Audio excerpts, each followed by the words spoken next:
معظم علي.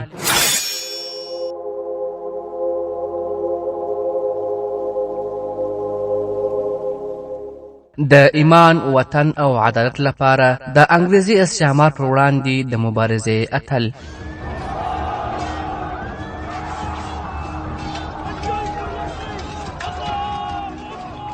معظم علي.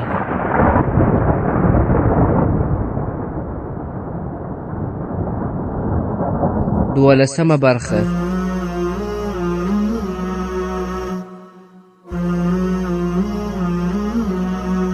الحمد لله وكفى والصلاة والسلام على رسوله وعلى آله وأصحابه أجمعين، أما بعد.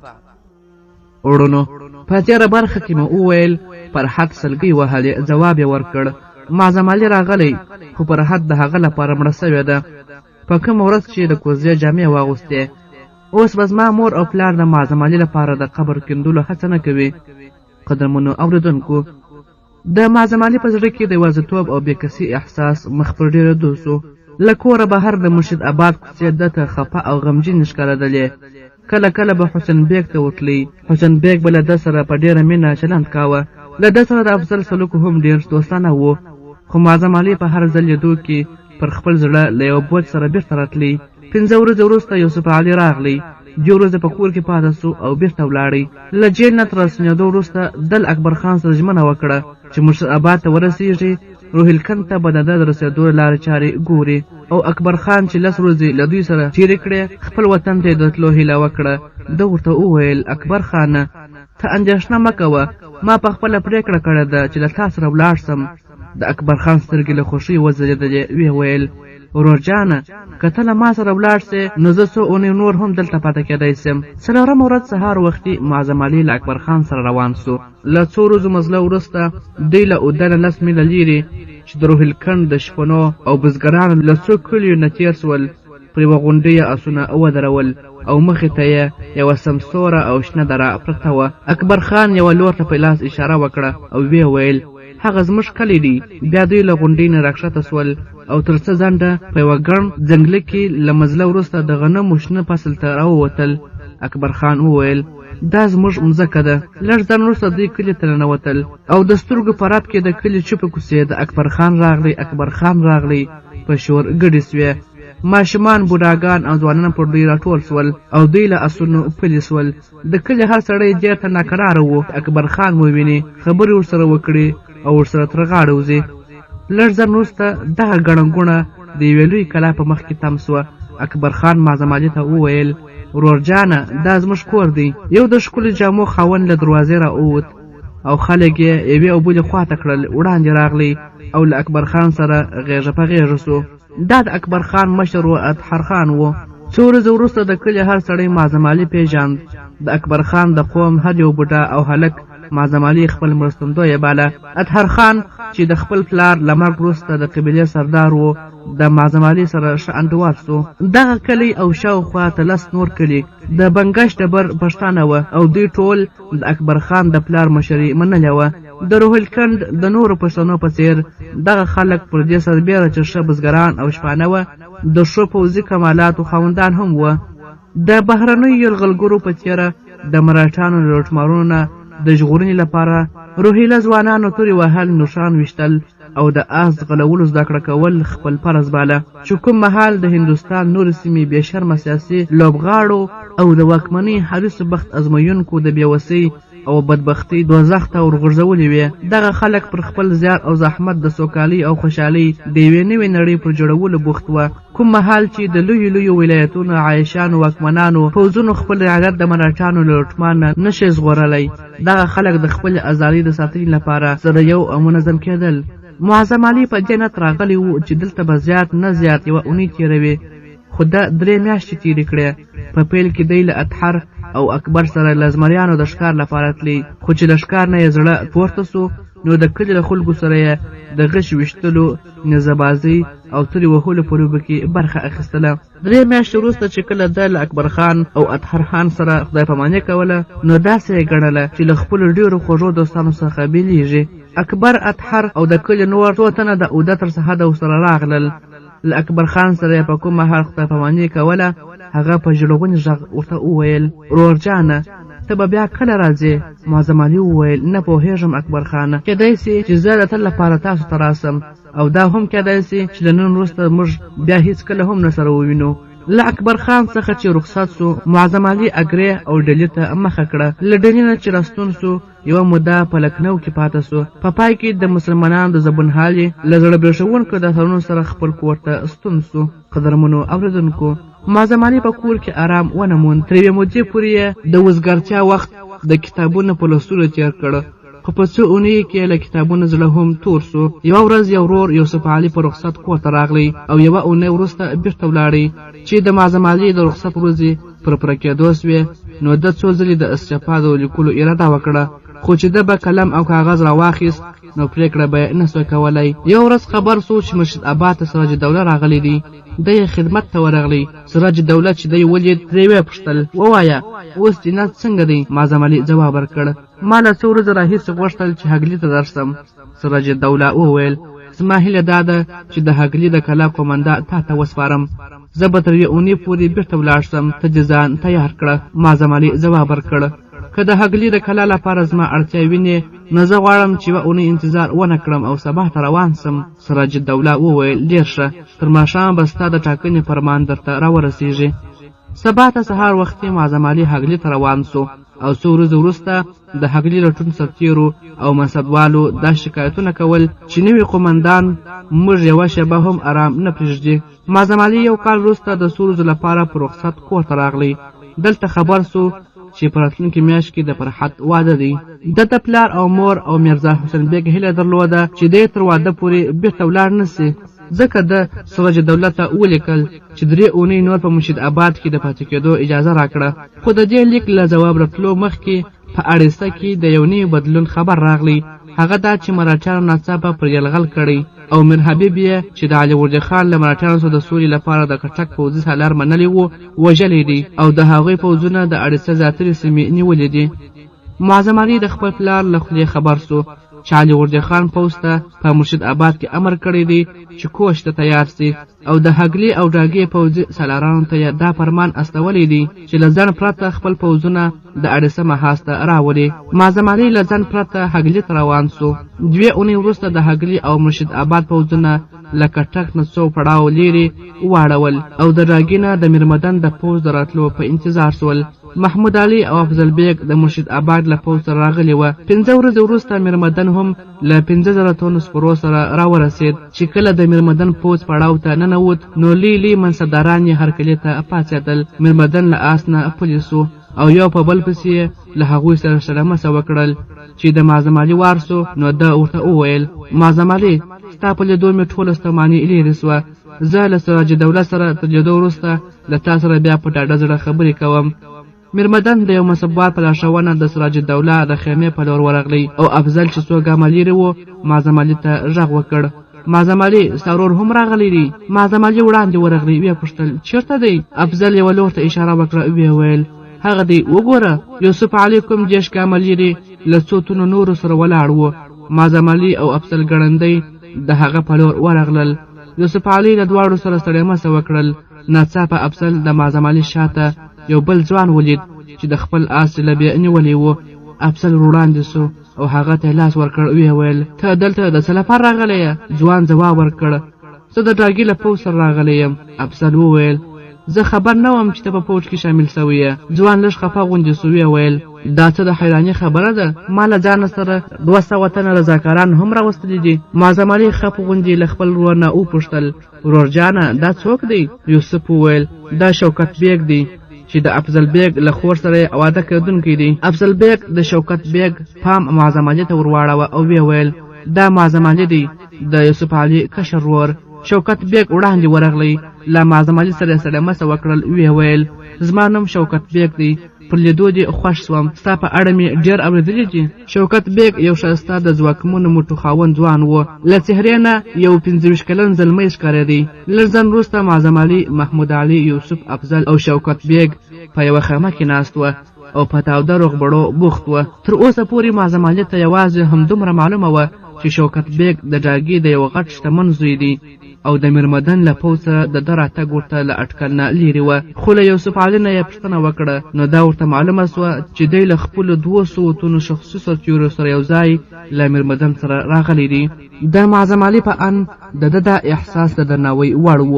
د شوکت بیګ ته وویل میرزا صاحب تاسو د بنګال د امیرانو لپاره یو ښه مثال پرېښود که نه اوس خو وضع داسې ده چې په لویو خلکو کې د خطر احساس هم پاتې نه دی. شوکت بیګ ځواب ورکړ د ټولنیز خطر خو له ما سره زیات احساس نه و. ما یوازې ستا تقلید کړی دی چې په مشر آباد کې کوم وخت یرغل وسو ما اورېدلې وه چې تاسو د خپل کلي له څو تنو رضاکارانو سره د مراچانو د منظم پوځ غاښونه برېښولې وه. نو زما په زړه کې هم د خپلو بزګرانو د پوځي روزنې خیال را پیدا سو.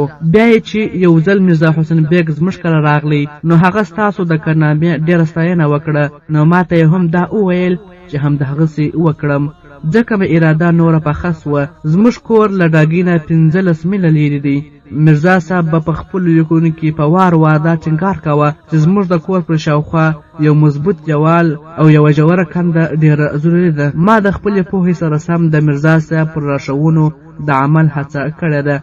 اوس مې دا اراده ده چې له دې ځایه وزګار سم تا یو څو ورځې را سره بوځم. زما د کورنۍ خلک چې تا وویني ډېر به خوښ سي. د شپې مهال چې معظم علي له خپل ورور سره د یوازې خبرو وخت وموند نو ترې وپوښتل ورورجانه په مرشد آباد کې زه خبر سوم چې په راتلونکي میاشتې کې د فرحت واده کېدونکی دی.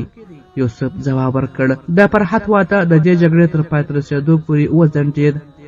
میرزا حسین بیګ چې د اړیسه په باب خبر سو نو د شوکت بیګ پلار ته یې ولیکل چې افضل له پوځ سره اړیسه ته روان دی ځکه مې دا هیله ده چې تر څو د هېواد وضع ښه نه سي د فرحت واده به وځنډوو. شوکت بیګ غالبا د میرزا حسین بیګ د خوښې لپاره غواړي کومه ستره کارنامه ترسره کړي ځکه له میرمدن سره راغلی دی. معظم علي وپوښتل تاسو له ده سره څه وخت وپېژندل؟ افضل وویل هغه په ډاګي کې په خپله زه پیدا کړم. یوه ورځ راته راغلی او راته یې وویل چې میرزا حسین بیګ په لیک کې راته لیکلي چې له تا سره ووینم. شوکت بیګ ډېر ښه سړی دی. یو ورځ یې زه کور ته هم ورسره بوتلم. د دوی کورنۍ ډېره بانفوذه ده او له میرمدن سره د ده د پلار ډېرې دوستانه اړیکې دي. قدرمنو اورېدونکو څو اونۍ د بنګال او مراټا پوځونو ترمنځ معمولي ټکرونه راتلل. بیا د مراټي پوځونو سره لښکر جانوجي یوه تونده حمله وکړه او د بنګال پوځونه یې د میناپور په لوري شاتګ ته اړ کړل.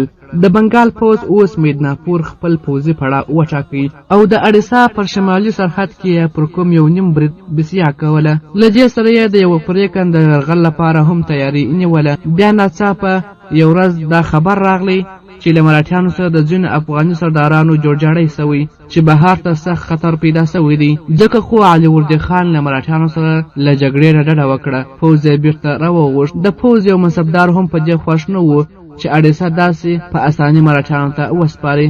خو شوکت بیګ ته دا خبر له زغم نه وتلی و. میرمدن له پیله دته څو جنګي بندیان سپارلي وه او هغه سره له دې چې ډېره هڅه یې وکړه په کومه جګړه کې خپل پوځي جوهر ونه ښودلی سو. ده چې د پوځ د بیرته ستنېدو خبر واورېد په ډېره غوسه د میرمدن خیمې ته ننوت او پرې وربرچ یې وهل. میر صاحب زه دلته د مچانو د وژلو لپاره نه وم راغلی. زما کسان چې کورونو ته ولاړ سي نو راپورې خاندي به. میرمدن په مسکا وویل زما په ګمان خو تا ته ډېره ارزښتناکه دنده سپارل سوې وه. کوم پوځي سالار له ډېرې سختې اړتیا پرته خپل بې تجربې سرتېري کومې جګړې ته نه استوي او تا ته معلومه ده چې له مراټیانو سره د یو نیم ټکر لپاره موږ ډېر ازمایل سوي سرتېري استولي. که منظمه جګړه نښته وای نو تا ته به مو د خپل جوهر د ښودلو وخت درکړی و. معظم علي خیمې ته ورننوت او ویې ویل تاسو زه بللی وم. میرمدن وویل هوکې له تازه وضعې نه خبر سوم چې نواب صاحب د بهار اندېښنې وضعې ته په پام سره په اړیسه کې له جانوجي سره خبره پاکه کړې ده.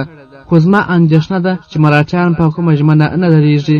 د بهار جنوب لویدیځې سیمې چې د دوی د تیرې نه خوندي کېدای سي د سراج الدوله نظر پر تا دی. اوس به د اړیسه پر ځای د بهار جنوب لویدیځې سیمې وروستي کلا ستا پوځي چوڼې وي. هلته تر اوسه شاوخوا کلي د مراټي لوټمارانو په لاس تباه سوي دي. شوکت بیګ وویل زه غواړم په دې جګړه کې له معظم علي سره ملګرتیا وکړم. معظم علي ځواب ورکړ نه زه یو نوی رضاکار داسې خطرناک مورچل ته نه سم استولی. شوکت بیګ په پرکنده لهجه وویل زه ستا په مخ کې سوګند کوم چې تر څو معظم علي له دې جګړې نه وزګار نسي او کور ته ولاړ نسي نه زه به ورسره ملګری یم. معظم علي وویل زه ستا د سرتنبګۍ په سبب نه پوهېږم. کله جانوجي سره څه جوړجاړی سوی وي نو په دې سیمه کې د کوم منظم جنګ هیلی نشي کېدی. په ځنګل کې له چیت او پرک لوټمارانو او لاره وهونکو سره د جګړې لپاره موږ ډېرې ازمویل سوي سرتیرو ته اړتیا لرو. اوس ته باید خپل کور ته ولاړ سې او زما باور دی چې ته په ځنګلونو کې له موږ سره د وخت بې ځایه تېرولو پر ځای هلته د بنګال لپاره زیات کار کولی سې. شوکت بیګ لږ په غوسه وویل زه ستا مننه کوم چې زما ژوند دومره ګران بیه بولې، خو زه په دې نیت راغلی یم چې له دښمن سره وجنګېږم. بیا میرمدن ته مخ ور واړوه او ویې ویل زما په خیال زه د یو رضاکار په توګه له مراتیانو سره د جګړې لپاره د چا اجازې ته اړتیا نه لرم. معظم علي زما له ملګرتیا نه انکار کولی سي، خو په کوم ځنګل کې ما له دې نسي ایسارولی چې په مراتیانو پسې وورسم. زه بیرته نه ځم. اخر تاسو زما ژوند تر هغو سرتیرو ولې زیات قیمتي بولي چې په جګړه کې شهیدان سوي دي؟ میرمدن له لږ چورت وروسته وویل که ستا پرېکړه داسې ده نو زه دې نه ایساروم. معظم علي دی درسره بوځه. معظم علي ځواب ورکړ ډېر ښه، خو ما له تا نه پوده روزنه اخیسته ده او زما پوځیان او سرتیري زیاتره له ما نه دا ګیلې کوي چې زه په نظم او ډسپلین کې سخت یم، ځکه خو تر کومه وخته چې دی زما تر قومندې لاندې وي دا تمه جنه کوي چې له ده سره به کوم غوره چلند کیږي. میرمدن شوکت بیګ ته وکتل. هغه وویل صاحبه زه پوهېږم چې د سیل لپاره نه یم راغلی. لږ ځان وروسته چې کله محمود علي یوسف او افضل ته د شوکت بیګ نیت معلوم سو نو هغې هڅه وکړه چې ویې پوهوي، خو دی پر خپله اراده ټینګ و. سبا ته سهار وختي 2000 تنه سپاره د معظم علي په قومنده کوچ ته چمته ولاړ وه او محمود علي خپل زوی ته وویل معظمه په شوکت بیګ پام کوه، که خدای مکړه هغه ته څه پیښه سوه نو موږ به میرزا حسین بیګ ته د مخ ښکاره کولو نه وو. څو میاشتې وروسته معظم علي بیا په یوه لیرې پرته کلا کې پروت و. په دې موده کې له دښمن سره د دوی ډېر ټکرونه راغلي وه، خو تر لیرې لیرې ځایه په غځېدلو غرونو او ځنګلو کې به مراتیانو په یوه ځای کې ماته وخوړه نو بل ځای ته به وترچېدل او پر کوم کلي به یې برید وکړ. معظم علي د خپل پوځ له منظمو سرتیرو نه ښه کار اخیستلی سوای، خو د شوکت بیګ او د هغه د خپلې خوښې سرتیرو ملګرتیا ورته یوه لانجه وه. ده غوښتل چې هغوی د کلا له ساتونکو سره پاتې سي، خو شوکت بیګ به په هر خطرناکه سفر کې له دوی سره په تلو ټینګار کاوه. یوه ورځ نیمه شپه معظم علي ته په کلا کې دا خبر راغلی چې 20 میله لیرې د دښمن سرتیري لیدل سوي دي. په همدې مهال د 500 تنه سپرو ته د تیاري امر وکړ. شوکت بیګ د پخوا په څېر د دوی سره په تلو ټینګار کاوه او دا ځل ده را ایسار نه کړی سو. په دې سفر کې معظم علي وپوهېده چې دغه ساده زړی ځوان د ناپوهۍ تر بریده زړور دی. په دې جګړه کې شوکت بیګ ثابته کړه چې دی د ګولۍ په باران کې هم ټټر سپر کولی سي او درېدی سي. چې د دښمن پوځونو له ماتې وروسته په ځنګل کې د تیښتې لاره ونیوه نو ده د معظم علي د امر انتظار ونه کړ او له خپلو ملګرو سره پر هغوی پسې سول. کومه سرتیرو چې دی په غرونو او ځنګلو کې د آس غرولو په حال کې لیدلی و ماښامهال یې معظم علي ته وویل دا هسې تصادف دی چې دغه ځوان ژوندی بیرته راستون سو. چې کله شوکت بیګ پر مراتیانو پسې له 2 میله لیر تلو بیرته راستون سو نو معظم علي ته یې وویل ما 7 تنه په خپل لاس ووژل، خو افسوس چې آس مې ستومانه سو. معظم علي وویل ګوره شوکته زه پر دې اعتراف کوم چې ته مېړنی یې، خو ته هسې خپل ځان په خطر کې غورځوې.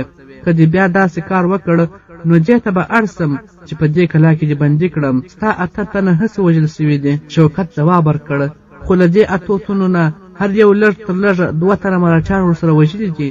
معظم علي ځواب ورکړ که هغه 8 تنه ژوندي وای نو باور مې دی چې تر اوسه به دې ښه خدمتونه کړي وای. شوکت بیګ وویل دا زما لومړۍ جګړه وه، په راتلونکي کې ژمنه کوم چې پام به کوم. معظم علي وویل په دې جګړه کې مې تا کارنامه ولیدله، که مې باور نه وای راغلی چې ته به یو ښه سپاهي سې نو همدا نن به مې بیرته لېږلې. له دې پیښې نه 2 میاشتې وروسته معظم علي ته د کلا په جنوب لوري کې 10 میله لیرې د مراتیانو د یو پوځ د خوږرستونو په باب خبر راغلی. ده د خپل پوځ له 3 برخو نه 2 برخې په کلا کې پرېښود، له نورو سرتیرو سره همهغه لوري ته روان سو. 8 ورځې وروسته چې بیرته راستون سو نو 200 تنه بندیان یې واستول. د پوځ یو منصبدار چې د کلا په دروازه کې ورسره مخامخ سو په غمجنه لهجه یې ورته وویل ښاغلیه میرزا حسین بیګ ټپي دی او وضع ډېره خرابه ده. معظم علي له خپل آس نه پلی سو له منصبدار نه یې پوښتنې پیل کړې. هغه چېرته دی؟ څه ډول تپېسو؟ ولې داسې ګونګ راته ګورې؟ هغه ځواب ورکړ هغه په خپله خونه کې پروت دی. زموږ خبره یې ونه منله. پرون موږ ته په شمال کې د مرهټیانو د لوټمارۍ خبر راورسېد. د قمندانۍ مرستیال 200 تنه ورسره واستول. میرزا حسین بیګ هم ټینګار کاوه چې ولاړ سي. موږ چې هر څومره ورته وویل نه یې منله او د چا خبره یې نه اورېدله. معظم علي وویل تاسو ټول ناپوهان یاست. معظم وروسته په منډه کلا ته ننوت او بیا یوې خونې ته ورغلی. شوکت بیګ پر بستره پروت و. پر ټټر غاړه او موټې یې پټې تړلې وې. پر پوځي طبیب برسېره څو تنه پوځي منصبداران هم د ده پر شاوخوا کې ناست وه او څو تنه سرتېري ولاړ وه. معظم علي چې خونې ته ورننوت یو نظر یې شوکت بیګ ته وکتل او بیا یې له طبیب نه وپوښتل ټپونه خو به یې ډېر ژور نه وي؟ هغه ځواب ورکړ ډېر ژور دي. معظم علي په ډېر دردناک حالت خپلو پوځي سالارانو ته وویل ما تاسو ته امر کړی و چې په هره بیه وي تاسو به یې ساتنه کوئ. اوس دا پوښتنه درڅخه کوم چې دا ستاسو د کوم یوه د غفلت پایله ده؟ یوه سالار ځواب ورکړ موږ ټوله هڅه وکړه چې دی را ایثار کړو خو ده د چا خبره نه اورېدله. بیا ما د احتیاط لپاره 1.5 تنه سرتېري راسره واخیستل او ورپسې روان سوم. مرهټیانو چې موږ ولیدلو وتښتېدل. موږ نږدې 5 میله په هغوی پسې ورغلو. تر هغه وروسته ځنګل ډېر ګڼ و. ما سرتېرو ته امر وکړ چې بېرته راستانه سي خو دی چمتو نه و چې مرهټیان پرېږدي. زه له مجبورۍ په ده پسې روان سوم او په چغو چغو مې هڅه کوله چې راستانه یې کړم خو دوی زما هېڅ پروا ونه کړه. ناڅاپه په ځنګل کې د یو غونډۍ له شانه د ګولۍ باران سو چې د سترګو په رپ کې زموږ 25 تنه راپرېوتل چې بیا وروسته مرهټیانو د مقابلې پر ځای په ځنګل کې ځانونه ورک کړل. دی ډېر سخت ټپي و. تاسو د ده له کسانو نه پوښتنه کولی سئ په دې کې زموږ هېڅ ګناه نسته. کاشکې ستاسو له خوا موږ ته دا اجازه وای چې که دی په زوره له کلاره د وتلو هڅه وکړي نو په کوټه کې یې بندي کړئ. معظم علي بې سیکه غوندې د شوکت تر څنګ په یو کرسۍ کښېناست. ویې ویل تا ډېر بد وکړل. اوس چې زه مرشد ابا ته ولاړ سم چاته به سترګې نه سم ښودلی. شوکت بیګ سترګې وغړولې او په زګیروي یې وویل ستا ملګري بې ګناه دي. هغوی هڅه وکړه چې ما را ایثار کړي. زه په خپل مسؤلیت پر دښمن پسې ورغلم. معظم علي لږ په تمه سو. طبیب ته یې وکتل او په هیلهمنده لهجه یې وویل تاسو هر څنګه چې کیږي د ده د ژوند ژغورلو هڅه وکړئ. طبیب ځواب ورکړ ته ډډه اوسه زما له لورې به هېڅ لټي ونه سي. شوکت بیګ بیا سترګې پټې کړې. قدرمنو اورېدونکو تر ماښامه پر شوکت بیګ د بېهوشۍ دورې راتلې. د ماخستن لمانځه وروسته معظم علي د ډېر غم او اندېښنې په حال کې د کلا په انګړ کې قدم وهه. ده په خیال کې کله میرزا حسین بیګ او کله فرحت او د هغې مور لیدل. هغوی ترې پوښتل تا شوکت ولې یوازې پرېښود؟ تا ولې د ده ساتنه ونه کړه؟ چې کوم وخت د ډاګي پوځ راتلی تا دی ولې هلته درسره ایثار کړ؟ دی د پښیمانۍ تر درانه بوج لاندې دیر کېده او په وار وار یې دا دعاګانې له خولې وتلې زما مولا که ستا په دربار کې زما کومه دعا قبلیږي نو زه له تا نه د شوکت د ژوند سوال کوم. زما الله زه دا ژمنه کوم چې تر مرګه به د برحت خیال په خپل زړه کې را نه وړم. یا خدایه ته خو پوهېږې چې زه د زړه له اخلاصه دا غواړم چې دی ژوندی وي. په ده کې هغه ټولې ښېګڼې شته چې د فرحت د ژوند ملګري یې باید ولري. فرحت خو ښه ساتلی سي او د فرحت خوښي زما د زړه تر ټولو ستره هیله ده. طبیب د شوکت له خونې راووت او معظم علي ته نږدې سو. ویې ویل هغه په هوش کې دی. هغه غواړي تا ته یوازې څه خبرې وکړي. معظم علي ګړندي ګامونه واخیستل او د هغه خونې ته ننوت. د شوکت بیګ له بسترې سره نږدې پر یوه کرسۍ کښېناست. د ډېوې په رڼا کې ده ته د شوکت مخ ډېر زیږ ښکاره سو. هغه په غمجنه لهجه وویل شوکته ته اوس څنګه یې؟ شوکت له غمجنې مسکا سره ده ته وکتل. ویې ویل زما اشنا ته زما په باب اندېښنه مه کوه. زه افسوس کوم چې ستا له امر نه مې سرغړونه وکړه. زه بخښه درنه غواړم. معظم علي وویل شوکت بیګه زما باور دی چې ته به روغ سې. تا ژوندي پاتې کېدو ته ډېره اړتیا ده.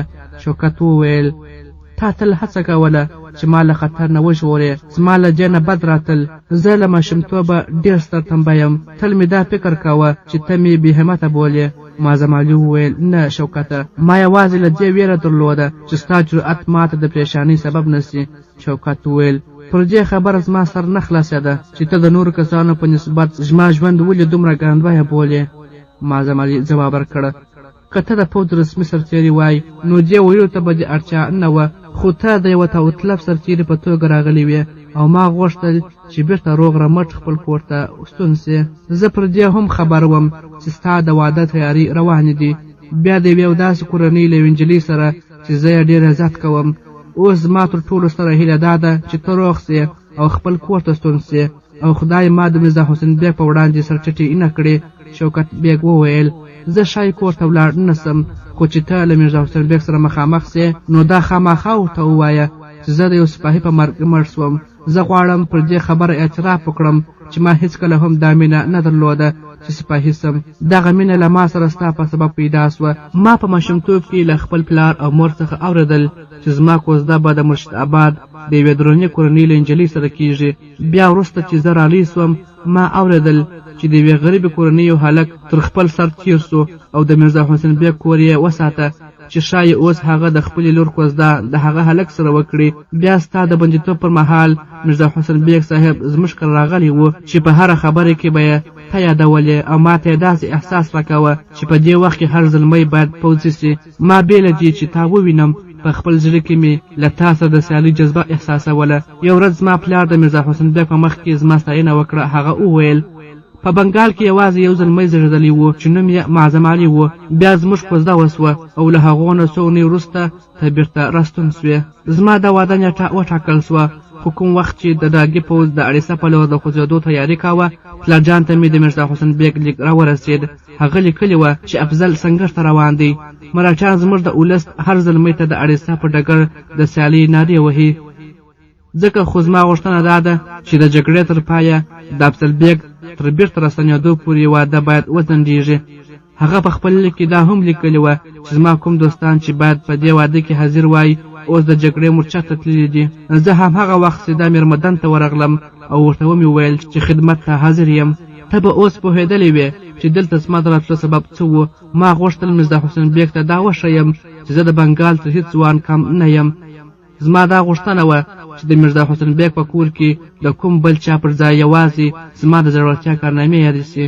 غوښتل مې په هر ډګر کې تر تاسو ګامه وړاندې سم، خو ما کومه د یادونې وړ کارنامه ترسره نه کړی سوه. سره له دې چې ډېره هڅه مې وکړه د هغه خلکو په کتار کې ونه درېدم چې د جګړې وروسته د شاباسي او ستاینې وړ ګڼل کېږي. ته په هر ډګر تر ما مخکې وې او په دې وپوهېدم چې زه له یوه نندارچي زیات څه نه یم. اوس چې زه پر څه افسوس کوم دا دی چې خپل یو ډېر غوره دوست او ملګری مې خپل سیال او رقیب باله. میرزا حسین بیګ رښتیا ویل چې په بنګال کې یوازې یو ځوان زېږېدلی دی او هغه معظم علي دی. معظم علي وویل